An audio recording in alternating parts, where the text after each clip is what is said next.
Disse Jesus: Ai de vós, mestres da lei, fariseus hipócritas, vós pagais o dízimo da hortelã e da erva doce do cominho e deixais de lado os ensinamentos mais importantes da lei, como a justiça, a misericórdia e a fidelidade. Vós deverias praticar isto, sem contudo deixar aquilo. Guias cegos, vós filtrais o mosquito, mas engolis o camelo. Ai de vós, mestres da lei e fariseus hipócritas, vós limpais o copo e o prato por fora, mas por dentro estáis cheios de roubo e cobiça. Fariseu cego, limpa primeiro o copo por dentro, para que também por fora fique limpo. Palavra da salvação. Ave Maria, cheia de graça, o Senhor é convosco. Bendita sois vós entre as mulheres, bendito é o fruto do vosso ventre, Jesus.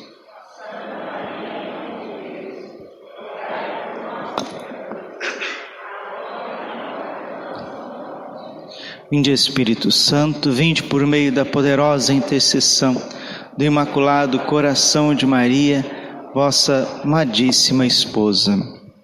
Podemos sentar um instante. Jesus, manso e humilde de coração.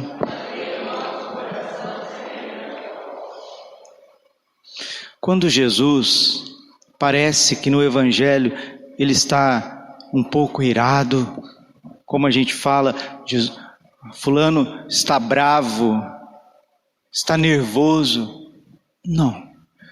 Jesus, ele nunca perde o controle da sua personalidade, porque ele é Deus. E quando Jesus fala palavras fortes, palavras que parecem aos olhos dos homens ofensivas, isso é uma forma de amar. No Evangelho de hoje, Deus está usando o último subterfúgio do seu amor para tentar salvar os fariseus. Porque os fariseus, quem que eram os fariseus? Os fariseus eram homens, líderes religiosos de Israel, que zelavam pelo culto de Israel. Eles queriam observar aquilo que estava na lei de Moisés e observar assim com minúcias. Observar com um certo rigor e um zelo pela glória de Deus. A intenção dos fariseus é a melhor que existe. Hoje, no século 21, fariseu se tornou sinônimo de hipocrisia. Mas no início, quando se levantou os fariseus, lá na época do livro dos Macabeus, uns 200 anos antes de Cristo, os fariseus, eles se levantaram um grupo dentro do judaísmo, para que a religião não se pervertesse, para que a religião de Israel não se paganizasse. Eles se levantaram para proteger a lei e os profetas, e viver isso. No entanto, passando o tempo, começaram bem, com uma boa intenção, mas se transformaram no que transformaram. É aquilo que o povo sempre diz, né? De boa intenção, o inferno está cheio, está cheio. Por quê? Porque a antiga aliança, meus irmãos, o Antigo Testamento, a graça de Deus ainda não tinha sido comunicada na sua plenitude. O que é a graça de Deus, Padre? A graça de Deus no Novo Testamento é mais ou menos isso daqui. Vamos supor que nós tenhamos uma montanha, né? Um montão de brita para a gente tirar de um lado e levar para o outro. Né? Você tem ali um caminhão, uns 10 metros assim, montão de brita, pedra de construção. Você tem que tirar de um terreno, levar para o outro, um quarteirão de distância. Imagina você fazer isso com um carrinho de mão. Ou fazer isso com um saco, um bag. você vai demorar muito tempo. Agora, se der para você ali um caminhão, um caçamba e um trator, você vai pegar toda aquela brita, toda aquela pedra de construção, vai fazer o mesmo serviço com mais rapidez, com menos fadiga e com mais agilidade. O Antigo Testamento é a religião da letra. O Novo Testamento é o momento da graça. Ou seja, no Antigo Testamento, a lei, a virtude, a justiça, a misericórdia e a fidelidade, elas precisavam ser praticadas? Sim. No entanto, o esforço humano era muito grande. Por isso que o fracasso também era muito grande. São Paulo vai escrever a carta aos Romanos com esse prisma. O Antigo Testamento vigorava a lei. São Paulo pergunta: quem observou a lei? Quem conseguiu viver a lei? Você sabe que a lei são 10 mandamentos, mas a lei de Talião, todas as leis de Israel somadas dão 613 leis. Você tem que fazer isso, tem que fazer aquilo, você não pode fazer isso, você não pode fazer aquilo. E o apóstolo Paulo, que também era da escola de um fariseu muito zeloso, Gamaliel, ele que era fariseu, São Paulo, Saulo de Tarso, ele que tentava observar a lei e não conseguia. E ele percebia que aqueles que queriam também praticar a lei acabavam não conseguindo. E Saulo de Tarso perseguiu Jesus. Saulo de Tarso perseguiu os cristãos. Na verdade, ele perseguiu os cristãos. Perseguindo os cristãos, está perseguindo Jesus. E São Paulo, depois de receber a graça no caminho para Damasco, o encontro com Jesus ressuscitado, que transformou a vida dele, virou do avesso a vida dele, ele vai escrever 2 cartas, pelo menos 2. Eu colocaria 3. Romanos, Gálatas e 2 Coríntios, para explicar justamente isso, a insuficiência da lei. Porque enquanto a lei está em vigor, ou seja, faça isso, não faça aquilo, nós não conseguimos fazer o que deveríamos fazer, e não conseguimos deixar de fazer aquilo que não poderíamos fazer. Isso significa que o pecado reina. Então, no Antigo Testamento, o pecado imperava, o pecado dominava. Mas que alegria! São Paulo, encontrando o ressuscitado, encontrando a graça, ele escreve aos Romanos. Romanos capítulo 5, versículo 20. Aonde abundou o pecado, superabundou a graça. Depois ele vai escrever em 2 Coríntios capítulo 3, versículo 6. A letra mata, mas é o Espírito que dá a vida. Pois ele vai escrever também em Gálatas 2, 21. 2,17. Ninguém será justificado, ou seja, salvo, por observar a lei de Moisés, mas pela fé em Cristo Jesus. Ele entendeu que essa pazinha, esse bagzinho, esse carrinho de mão é insuficiente para cumprir a missão de transportar uma montanha de brita para um outro lugar. E ele entendeu que a nossa parte não pode deixar de ser feita. No entanto, nós vamos fazer a nossa parte com um instrumento muito mais apto, muito mais eficaz e menos penoso, que é esse trator, esse caminhão caçamba, essa máquina extraordinária que é a graça de Deus. E é isso que os fariseus não entenderam. Mas não é só os fariseus, somos nós também. No século 20, 21, no decorrer da história da igreja, nos 21 séculos de caminhada da igreja, muitos não entenderam. Pelágio não entendeu. Quem que era Pelágio, padre? Era um monge irlandês no século IV, que dizia, terceiro, quarto, dizia que a gente pode se salvar observando, olhando para os méritos de Cristo. Nossa, veja bem, nosso Senhor Jesus Cristo praticou isso e aquilo. Olha para Nossa Senhora, para a Virgem Maria, olha para a Sagrada Família, para os santos, para os apóstolos. Que lindo, que maravilhoso. Agora nós vamos fazer igual. Isso chama-se pelagianismo.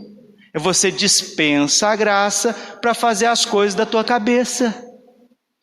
Isso não, de certo não é mal, porque no início é de muita boa intenção. Quando a gente começa muito bem, com as melhores intenções do mundo, mas você não dá conta, meu filho. Eu não dou conta, nós não damos conta. É como ficar em pé em cima dos ombros. É impossível. É isso que Jesus disse semana passada nos evangelhos que precederam, né? Mateus 19, 27. O que é impossível ao homem é possível a Deus. E o arcanjo São Gabriel disse a Nossa Senhora, por ocasião do seu sim, da sua anunciação: nada é impossível para Deus.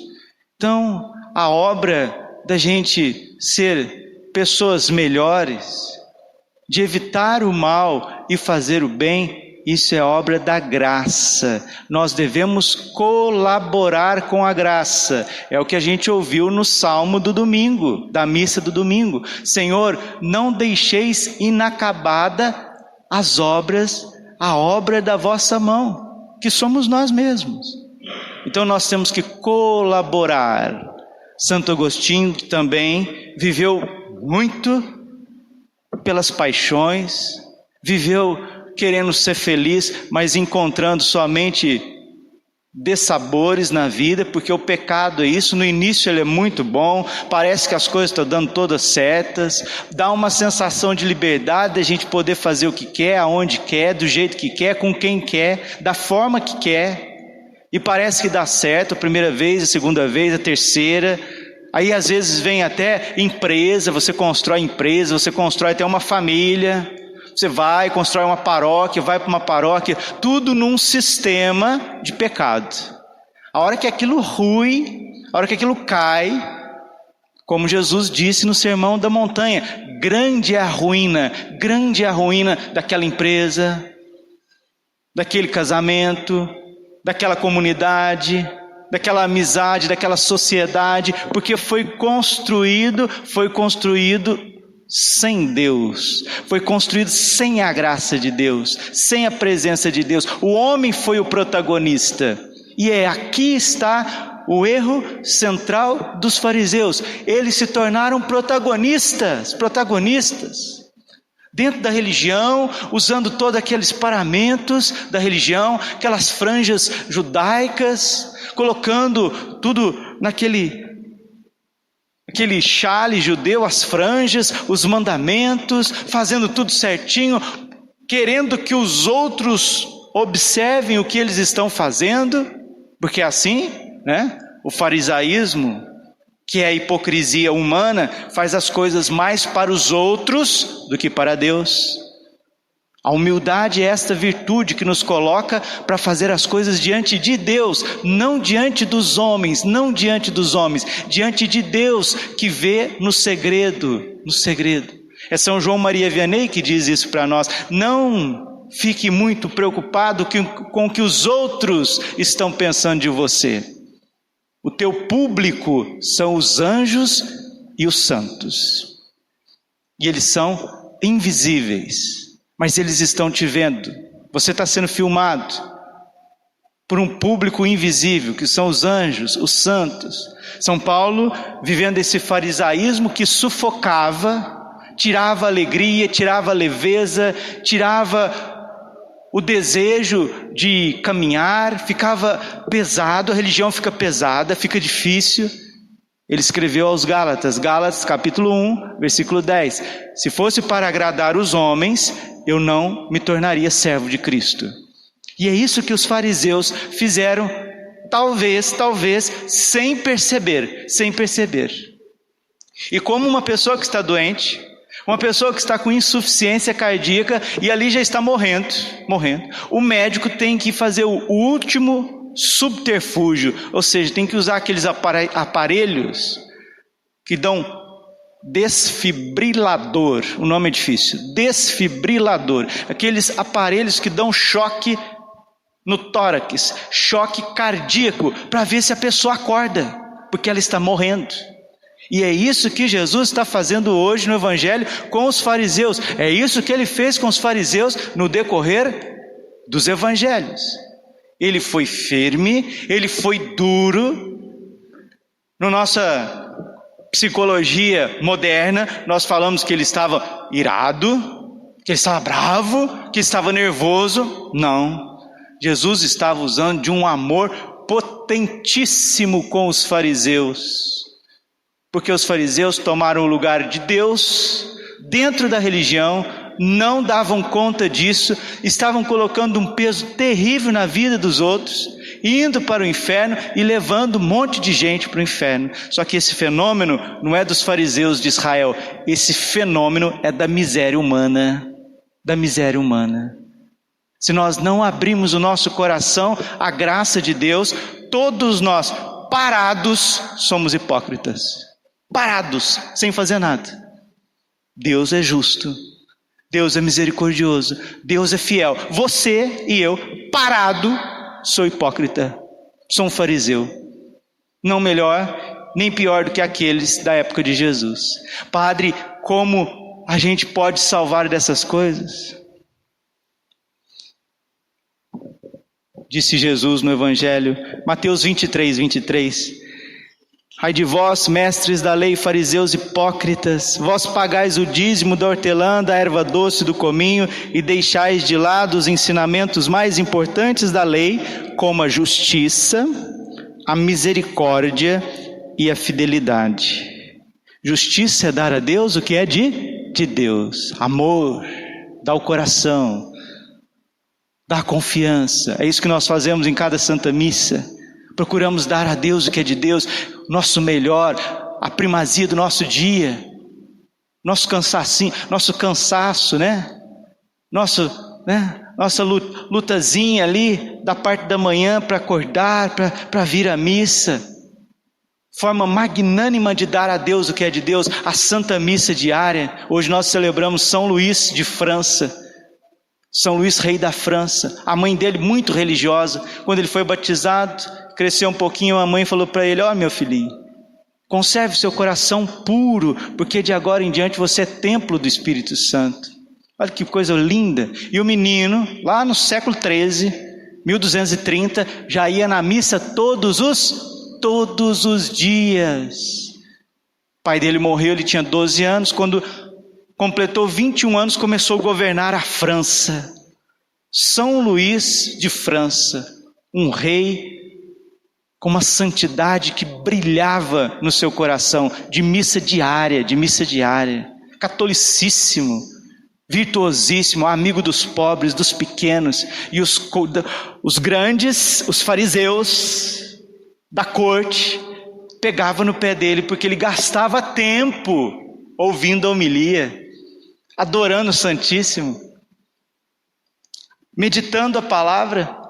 E ele mesmo dizia: se eu estivesse caçando, se eu estivesse nas caçadas, nas pescarias, ninguém chamaria minha atenção, mas como estou na presença de Deus rezando, vocês todos vêm me criticar. É o farisaísmo de cada época. Cada época tem os seus fariseus. E São Luís de França não viveu para agradar a corte, ele viveu para agradar a Deus. Aqui que está o segredo. Vós deveis praticar isto, sem contudo deixar aquilo. Guia cegos. Vós filtrais o mosquito, mas engolis o camelo. Ai de vós, mestres da lei, fariseus hipócritas, vós limpais o copo e o prato por fora, mas por dentro estáis cheio de roubo e cobiça. Fariseu cego, limpa primeiro o copo por dentro, para que também por fora fique limpo. É isso que o Senhor quer de cada um de nós. Ele quer que nós vivamos a religião a partir de um encontro vivo verdadeiro com Ele, não para que os outros reconheçam, não para que os outros avaliem e achem se está bom ou se está ruim. Porque a humildade, que é o contrário de hipocrisia, é uma virtude que é praticada diante de Deus, São Francisco de Assis dizia isso, né? O homem vale aquilo que é diante de Deus e nada mais, nada mais. Nunca conte com as suas forças, porque você não as tem. Conte sempre com a graça de Deus. Aí nós vamos longe ao sopro do Espírito, à força do amor de Deus, praticando isso que Jesus quer. Justiça é dar a Deus o que é de Deus. Misericórdia, misericórdia. Como que nós precisamos ter misericórdia uns dos outros? Como que nós precisamos compreender uns aos outros? Como que nós precisamos perdoar uns aos outros? Meu Deus do céu, liga o cérebro. Como que nós precisamos ter tolerância uns com os outros? Veja quem você é, veja quem eu sou. Nós não somos nada, nada. Tu és pó, pó tornarás. Misericórdia com o teu irmão. E fidelidade. Fidelidade é isso, não cansar de fazer o bem. 2 Tessalonicenses, capítulo 3, versículo 13. E vós, irmãos, não canseis de fazer o bem. Isso tem nome, chama-se fidelidade. E Deus recompensa tudo isso, hein? E como Ele recompensa? Glória ao Pai, ao Filho e Espírito Santo, como era no princípio, agora e sempre. Coração Imaculado de Maria,